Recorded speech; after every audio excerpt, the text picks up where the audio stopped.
Hello guys, so meron tayong bagong biling handheld dito which is yung Anbernic na RG557.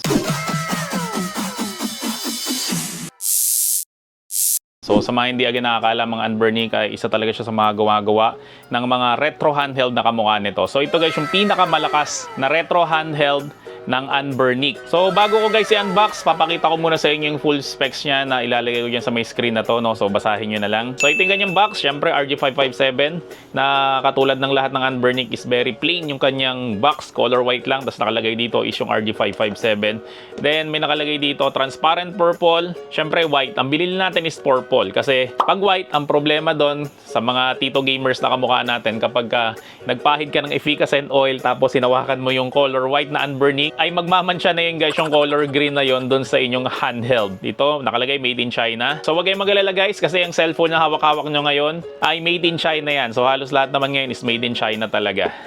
So i-open lang natin siya. Ito guys is yung charging cable which is Type-C na siya. Siyempre instruction manual na sobrang importante nito at basahin natin to, no? Kasi usually di talaga natin to binabasa. So ito guys yung ating Anbernic na 557. So siyempre D-pad, tapos dito yung YXBA. So ibig sabihin nito ang kanyang layout is pang Nintendo Switch. Tapos ito yung kanyang analog na dalawa. So yung analog niya guys is masyado siyang maliit. Mas maliit pa siya guys sa Nintendo Switch. At mas maliit pa siya guys kaysa doon sa may RG na 556, no? Pero maganda niyan guys kasi pag bumili kayo nito, meron na siyang free na thumb grip.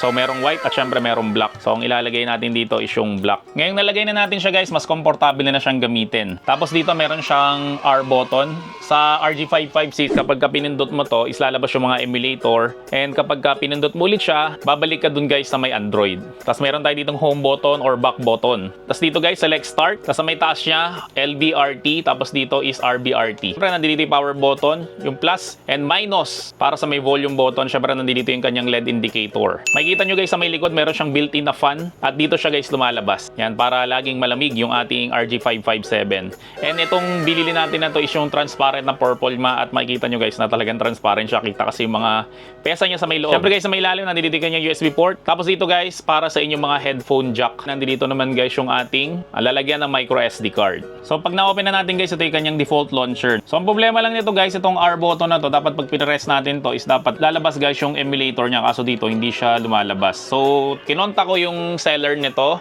and pinakita niya naman sa akin na gumagana naman tong R button na to. Ang problema talaga is yung kanyang software. So kailangan ng software update para gumana ulit to. Ito dapat yung lalabas dyan itong RG launcher. Yan, so i-on lang natin siya at makikita nyo dito na ito na yung mga emulator natin. So meron tayong NES, meron tayong SMS, PCE, CPS1, Mega Drive, Game Boy, Neo Geo, SNES, CPS2, PSX, SS, Nintendo 64. Ito CPS3, MAME, Game Boy Color, DC, NGP, Naomi, WSC, PS2, VARC, Game Boy Advance, Atom, PSP, Nintendo DS, Nintendo Wii, 3DS, Wii U, Pico 8. Yan. So yan guys yung mga built-in niya na emulator. Kasi guys yung nabili ko sa kanila is wala siyang extra na memory card. Kasi medyo mahal yung benta nun. Mas maganda bumili ka lang ng memory card and then ikaw na lang maglagay ng mga games doon sa may memory card. So kung wala pa kayong games guys, so may binibenta kami dyan doon sa aming page. Hanapin mo lang kami sa FB The Printing Shop. And sabihin mo lang na parod mo tong video na to, no, para ibigay sa iyo guys ng 199 pesos lang. Lahat na guys ng mga old school na ROMs. Halos lahat na nakita nyo dito guys na mga emulator meron kami nun. And syempre meron rin kami para sa may Nintendo Switch. So mapapansin nyo dito guys na wala siyang emulator para sa Nintendo Switch. Kaya hindi ko guys ginagamit tong launcher na to. So ang ginagamit ko talaga na launcher kahit na dati pa sa mga handheld na ganito is itong Daijisho. Yan, kasi ito na itsura niya guys. Then makikita nyo dito na sa library niya. Pwede nyo siya guys lagyan ng para sa may Nintendo Switch. So bago natin guys i-test yung mga emulator, testing muna natin yung mga apps ng Android. Unang-una guys na dahilan kaya binili ko to is para doon sa may Jabloot. Kasi kung napanood mo yung vlog ko about sa may RG556 is hindi ko nagustuhan. Dahil nga guys, ang performance niya sa may Jabloot hanggang 30 FPS lang. Yan, so try natin maglaro ng Jabloot. Pakita ko lang sa inyo guys yung naging settings ko dito sa may graphics. Yan, makikita nyo na ang frame rate niya is 60 FPS tapos resolution niya is naka-high kasi yung ultra, ewan ko ba, wala pa akong naging cellphone o naging tablet na pumwede yung ultra. So image sharpening, inon ko siya. Makikita nyo naman dito sa may graphic settings natin, lahat naka-high. High, high, high. Pati ito guys, itong fluid dynamics is very high. Water effects, very high. Bloom effects, naka-on. Enhanced reflection, naka-on rin siya. Itong ray tracing guys is hindi mo siya pwedeng i-on kasi hindi siya compatible dito sa may device na to. And makikita nyo dito guys na hindi gumagana yung kanyang controller. So para mapagana natin guys yung controller, meron ditong mapping na tinatawag. Ayan o, key map. So ang gagawin mo, ipipress mo lang siya na matagal para mag-key mapping siya. Tapos meron na rin mga nakalagay dito guys ng mga key map niya. Yan, merong Genshin Impact, may Honkai Impact, Identity 5, and so on. So wala dito yung Diablo. So ang gagawin natin dito guys is imamano-mano natin siya imamapping. So ang gagawin lang natin dito, syempre itong L, yan o, nagagalaw yan. So ilalagay natin siya dito. Tapos itong Y, yan itong X, itong A, itong B. Tapos itong R2, lalagay ko lang siya dito. Yan. So kapag okay na siya guys, ipipress lang natin to, nakalagay switch. Yan, para mag-switch on siya. Tapos pwede na natin siyang i-close. And makikita nyo guys na gumagalaw na yung ating character.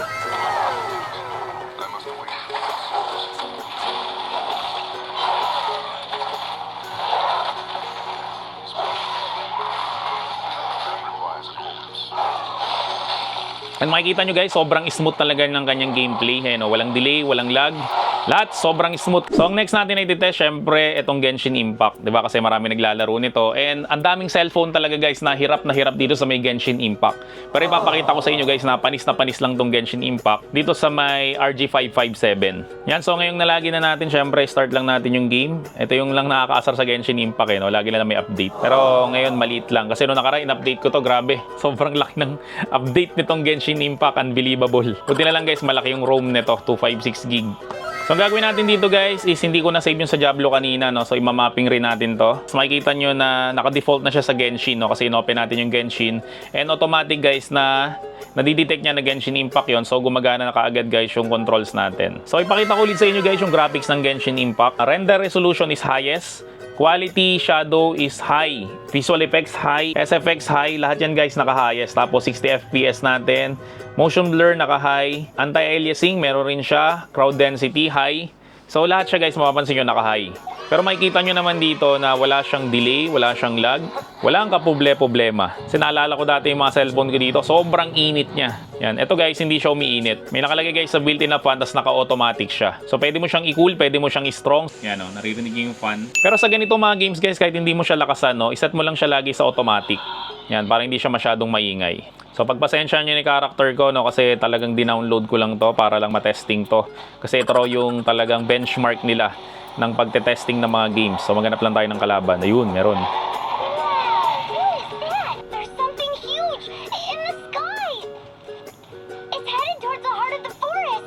We must proceed with caution. Yan, so ito may kalaban.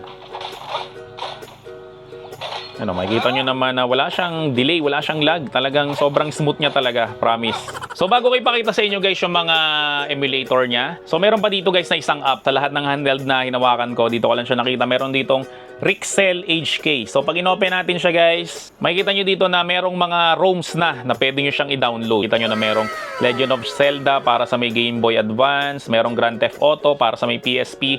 So lahat yan guys, pwede nyo na siyang i-download. Hindi lahat guys ng games is pwede mo ma-download dito, no? So may mga selected na games lang talaga na nilagay nila dito sa may Rixel. So kapag binili nyo itong RG557, meron na kagad siyang mga built-in na mga emulator na. Tapos kapag in-install nyo guys yung Daijishu dito, no, automatic niya madidetect yung mga emulator na yon. So wala nang effort guys na mag-install dito. Ang layout natin guys is naka Nintendo Switch. Kung sanay kayo sa Xbox, swipe nyo lang dito guys sa may taas, then hanapin nyo lang to, ito, NS button.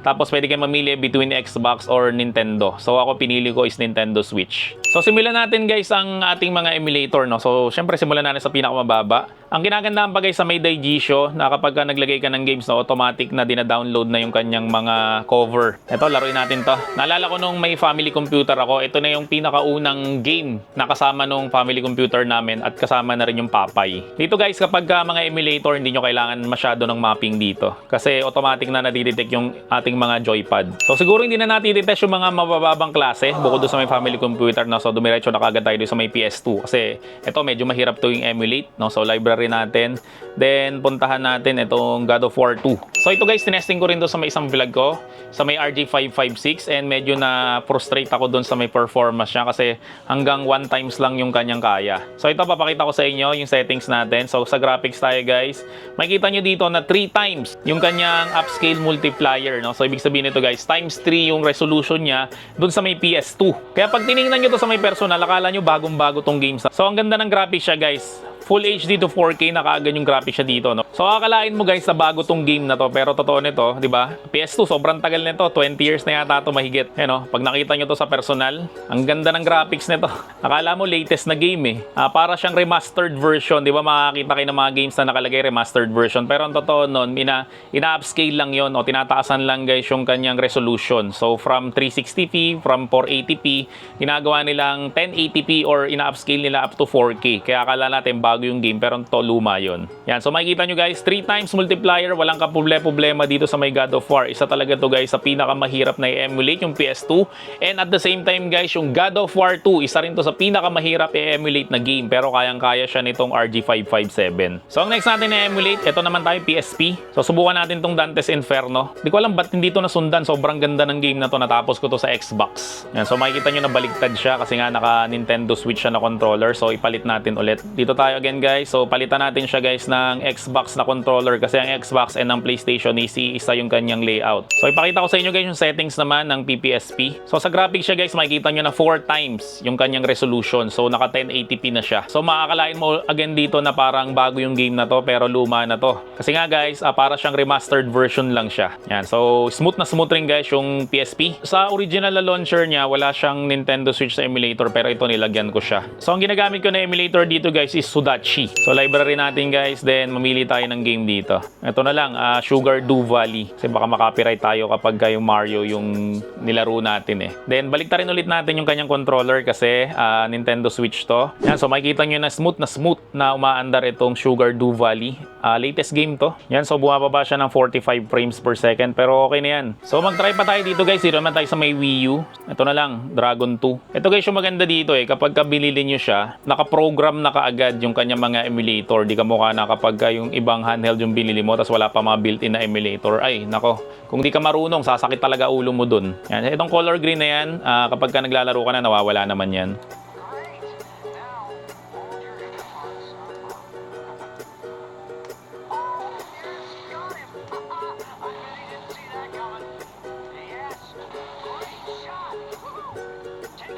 So yung iba guys, hindi na natin i-testing. Kasi pointless naman guys na i-test pa natin tong mga lumang games na to. Kasi nga yung PS2, PSP, Super Nintendo Switch lalo is kayang-kaya niya. So sabihin ko na guys yung mga pros and cons nitong handheld na to. Syempre dun muna tayo sa may pro. Unang-una guys is Android siya. So, ibig sabihin nun guys, yung kaya mong gawin dyan sa may cellphone mo na Android is kaya mo rin gawin dito. So, pwede ka manood ng Netflix, pwede ka manood ng YouTube, pwede ka mag-FB, pwede ka mag-Messenger dyan. And again guys, so, lahat ng pwede mong gawin dyan sa may cellphone mo na Android is pwede mo rin gawin dito.